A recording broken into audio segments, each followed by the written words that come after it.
You are standing alone in the pitch-black desert of the American Southwest. The silence here is heavy, and there is a distinct, primal sensation creeping up the back of your neck. You are being watched.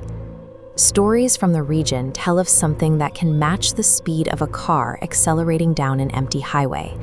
It supposedly knows how to coax you out of safety, mimicking the voice of a loved one calling out from the brush.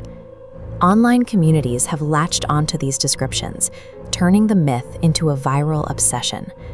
Forums are flooded with blurry videos of pale crawlers and strange forest noises, slapping the label of Skinwalker onto nearly any unexplainable shadow. The commercialization of locations like Utah's Skinwalker Ranch has accelerated this process.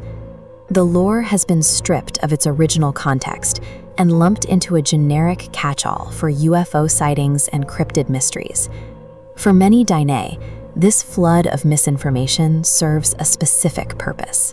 It creates a layer of noise that distracts the public, keeping outsiders focused on digital hoaxes and away from the specific dark practices the tribe is taught to never seek out.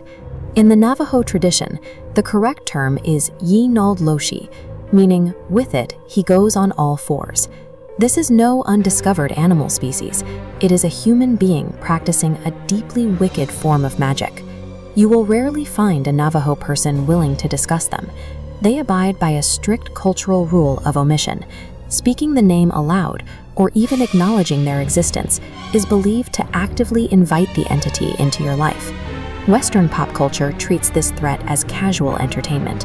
High-profile authors have appropriated and misrepresented the lore in mainstream fantasy, portraying these figures in ways that disregard the original cultural belief. The Yi-Nald Loshi is not a campfire story designed for a quick scare. To those who know the history, it is a literal, active threat that demands absolute silence to survive. Understanding the threat requires understanding Navajo spirituality. Medicine men act as vital bridges between the earth and the spirit world, using their knowledge to heal and maintain harmony.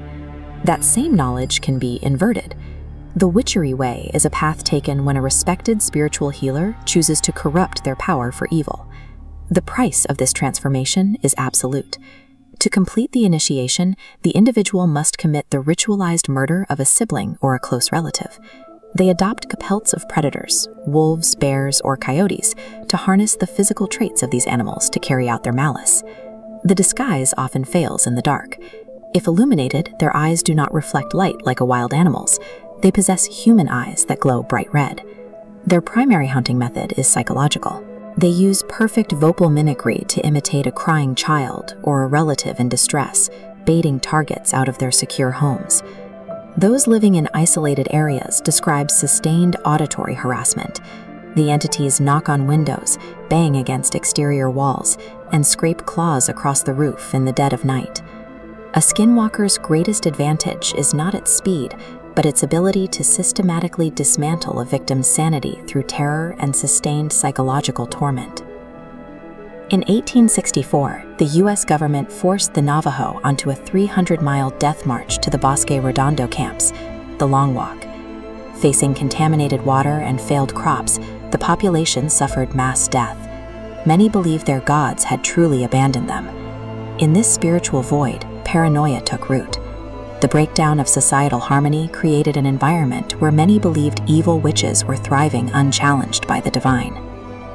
This terror erupted shortly after the Navajo returned to their homeland.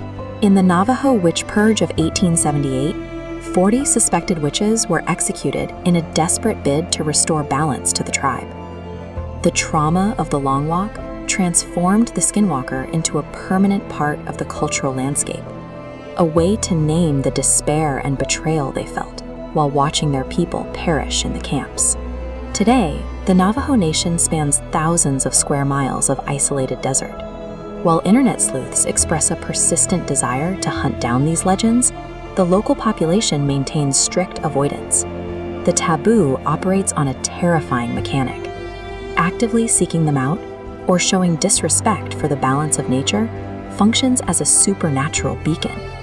Focusing on the entity broadcasts your location to it. Once that attention is drawn, the reality of an encounter is unyielding. A skinwalker cannot be reasoned with, negotiated with, or outrun. This silence is not mere superstition. It is a calculated survival mechanism against a predator that preys on curiosity.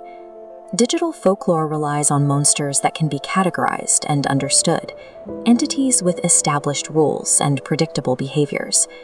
The reality of the Yinod Loshi is grounded in the human. It represents the point where a person chooses to discard their own family and soul, purely to gain the ability to inflict pain on others. Exercise extreme caution regarding the unexplainable bumps in the night. If you hear a familiar voice calling your name from the dark tonight, the only way to survive is to keep your mouth shut.